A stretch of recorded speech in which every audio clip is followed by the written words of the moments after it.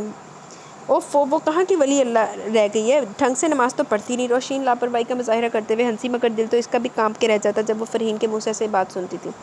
ویسے فرحین کی بات نا 100% سچ ہے، ہونا کچھ ایسا ہی ہے کہ انہیں کہنا میری فرما بردار تھی، یہ اندھا میں کرنا کسی میں سٹنا کتے جا کے چنگی جگہ تے اپنے ملو چنگی جگہ تے، مجھے لگتا ہے یہ نوین کے کوئی بھائی بھوئی کا نا اس کے لیے رشتہ، تے روشین بی بی نے نا منہ دے وچ نا گھگیاں ڈال کے بیٹھے رہنا۔ وہ اس کا رومال نکال کے الماری کے پٹ بند کرتی پلٹی تو ورا میں استادہ تھا۔ اور یہ ٹائی کون باندھے گا؟ چہرے پر زمانے بھر کا تفکر، جیسے خود تو زندگی میں کبھی ٹائی باندھی ہی نہ ہو۔ مجھے کچن میں کام ہے عادی۔ تمکین نے رومال اس کی جیب میں رکھتے ہوئے ایک نگاہ کلاک پر ڈالی اور باوجلت کہا، اور یہاں جو کام ہے وہ معصومیت سے گویا ہوا بالوں کے جوڑے میں سمیٹے فروزی کپڑوں میں ملبوس وہ سادگی میں بھی اس کے دل میں اترتی گئی۔ اوفو، یہ ٹائی بھی نا؟ تمکین نے دانت کچکچاتے ہوئے ٹائی جھپٹی، مگر ناشتہ تیار کرنے کی عجلت اور نکلتے ٹائم کا احساس سے ٹھیک ٹائی کی نوٹ ہی نہیں بن رہی تھی۔ اللہ، وہ تھک گئی، یہ نہیں لگتی میرے سے۔ وہ روحانسی ہونے لگی، اس کی کمر پر دونوں ہاتھ جمائے کھڑا وہ مسکرایا۔ کوشش کرو میری جان، کوشش سے کیا نہیں ہو جاتا۔ تب تمکین کو احساس ہوا کہ وہ فقط اس کی قربت کے بہانے تلاش کر رہا ہے۔ بھلا روزانہ آنکھیں بند کر کے ٹائی باندھنے والا اس نے پھندے کے انداز میں ٹائی کو اس کی گردن میں چھٹکا دیا تو بے اختیار کھانستے ہوئے ٹائی کی نوٹ ڈھیلی کرنے لگا۔ تمکین ہنستی ہوئی دروازے کی طرف لپکی۔ کوئی بات نہیں، خدا تو دیکھ رہا ہے، اس نے دھمکایا۔ اور جیسے آپ نے بیڈ روم کی کھڑکی کے دونوں پٹ صبح صبح کھولے ہوتے، خدا ہی نہیں ہمسائے بھی سب دیکھ رہے ہوتے ہیں۔ وہ اسے چڑھاتی ہوئی باہر نکلی، چائے دم پر پڑی تھی، اس نے جلدی سے ٹوسٹر میں سے ٹوسٹ ڈالے اور فرائی پین کے نیچے آنچ جلا کے فریج میں سے آملیٹ کا امیزہ نکالنے لگی، جو عادل کی جلدی جلدی کی گردان سے بچنے کے لیے فجر کی نماز پڑھنے کے بعد سے بنا کے رکھ دیتی تھی۔ تمکین بھائی، ناشتہ کہاں ہے؟ وہ اب لانچ میں کھڑا ٹی وی کے چینل سرچ کر رہا تھا، وہیں سے باواز بلند پوچھنے لگا۔ لا رہی ہوں، ذرا صبر کریں۔ بڑی گندی ہو، ناشتے میں صبر، کھانے میں صبر، حتیٰ کہ پیار میں بھی صبر۔ وہ فوراً اس کے سر ہوا۔ خدا کے لیے عادی، فرائی پین میں سرخ ہوتے آملیٹ کی سائڈ تبدیل کرتے وہ چیخی، اور تم صرف میرے لیے۔ وہ اس کے کان میں گنگنایا۔ صبح صبح آپ کا یہ رومانس مجھے زہر لگتا ہے۔ اس کی گرفت ہٹاتے ہوئے وہ جھنجھلائی، ابھی ذرا سا ناشتے میں کوئی سکم رہ جاتا تو جناب کی تیوری کے بل چڑھ جاتے۔ تمہیں تو رات کو بھی، وہ مزے سے کہنے لگا کہ تمکین نے اس کی گرفت سے نکلتے ہوئے گھوم کر اسے چمچہ دکھایا۔ جا کے آرام سے ٹی وی دیکھے، میں 2 منٹ میں ناشتہ لا رہی ہوں۔ اور بیوی نہ دیکھوں؟ وہ شرارت سے پوچھنے لگا۔ وہ تو آپ تھوڑی دیر کے بعد دیکھ ہی لیں گے۔ تمکین نے ایک نظر کچن کی دیوار کی گھڑی پر ڈالتے ہوئے طنز سے کہا اور مگوں میں چائے نکالنے لگی۔ اوکے، تو پھر جلدی سے آ جاؤ، میں بہت بے صبری سے انتظار کر رہا ہوں۔ وہ ایک میٹھی سی شرارت کے ساتھ بولا تو وہ بمشکل اپنی مسکراہٹ روک سکی۔ یوں لگ رہا ہے جناب جسے بیڈ روم میں جا رہے ہیں۔ وہ سر ہلاتی جلدی جلدی ناشتہ ٹرے میں رکھنے لگی۔ لاؤنج میں وہ نیوز چینل میں مگن تھا۔ فیل ہو تم بیوی، گھرداری میں ایک دم نالائق، وہ ٹائم دیکھتا بولا۔ تمکین نے گہری سانس پڑتے ہوئے ناشتہ اس کے سامنے ٹیبل پر رکھا، تبائی کھینچ کے رکھی اور اس کے بالمقابل بیٹھتے ہوئے بولی، ناشتہ کیجیے اور بیوی کو دیکھیے، بلکہ خبریں کیا دیکھ رہے ہیں، بیوی کی خبر لیں، ناشتے کا لطف دوبالا ہو جائے گا۔ اس کے طنز کو پائے بغیر وہ سر ہلاتا متاسفانہ انداز میں بولا، اگر یہی ناشتہ جلدی مل جائے تو، یہی اگر آپ بیڈ سے جلدی اٹھ جائیں، یہی اگر آپ بہانے سے مجھے کمرے میں نہ لائیں، یہی اگر آپ شرافت سے تیار ہو جائیں تو ناشتہ بہت جلدی مل سکتا ہے۔ تمکین کے ٹھنڈے طنز پر عادل نے کہکا لگایا، میری صحبت نے تمہاری حس لطیف پر اچھا اثر ڈالا ہے۔ تمام حسیات پر کہیے جناب، وہ مسکرائی۔ صبح صبح اتنی لچھی لگتی ہو کہ، وہ ہاتھ روک کر اسے دیکھتے ہوئے بولا کہ بولڈ سی تمکین بھی جھینپ گئی۔ اچھا ناشتہ کریں، خیر اتنا بھی اچھا نہیں بنا کہ اسے اچھا کی بجائے 2 دفعہ اچھا کہا جائے۔ وہ دوبارہ ناشتہ کرنے لگا۔ یہ سب آپ کی وجہ سے ہے، تمکین چڑی، اس کی ساری محنت کو وہ یوں ہی سائڈ پر رکھ دیا کرتا تھا۔ عادل، دیٹس ناٹ فیئر۔ اب میں کچھ کہوں گا تو تمہیں غصہ آئے گا، اس لیے خاموشی سے ناشتہ کر لو۔ عادل نے اسے پچکارا تو اس کی عادت و شرارت جانتے ہوئے بھی تمکین کو اس کے انداز پر غصہ آیا۔ کیوں، میرا کیا قصور ہے اس میں؟ اوہ ہو، اس نے پچکارا، کوئی بات نہیں، ہو جاتا ہے، دیر سویر تو لگی رہتی ہے، کیا ہوا جو تمہاری آنکھ نہیں کھلتی؟ اللہ، تمکین نے غصے سے دیکھا، وہ ٹی وی کی طرف متوجہ تھا، ساتھ ساتھ جلدی جلدی ناشتے سے بھی نپٹا جا رہا تھا۔ سارا قصور آپ کا ہے، وہ زور دے کر بولی۔ قصور تو بابا بلے شاہ کا ہے جانم، وہ تصحیح کرتے ہوئے بولا۔ ہیں؟ تمکین متحیر ہوئی۔ قصور شہر، بے وقوف، وہ کھل کر مسکرایا اور اپنی چائے ختم کرنے لگا جب وہ ایک دم سے چائے کا مگ اٹھا اور ہاتھ میں تھاما ٹوسٹ پلیٹ میں رکھتی اٹھ کے بھاگی۔ ارے! عادل حیران ہوا، اس سے کیا ہوا؟ وہ حیرت زدہ سا اس کے پیچھے لپکا۔ وہ واش بیسن پر جھکی ہوئی تھی، ابکائیوں سے بے حال۔ ذرا سا بے وقوف کیا کہہ دی تم نے؟ غصے میں آ کر الٹیاں کرنی شروع کر دی۔ وہ ٹاول سے چہرہ صاف کرتی پلٹی تو عادل کا شکوہ سن کر ہنسی، تو پھر اس کی پریشان شکل دیکھ کے ہنستی چلی گئی۔ اس میں ہنسنے والی کون سی بات ہے؟ وہ جھنجھلایا اور اس کا ہاتھ تھام کر اسے اپنے ساتھ لے آئے۔ بخار تو نہیں ہے؟ کتنی بار کہا اتنی بھاگ دوڑ مت کیا کرو، ناشتہ تو میں خود بھی بنا سکتا ہوں، طبیعت خراب کر لی نا اپنی۔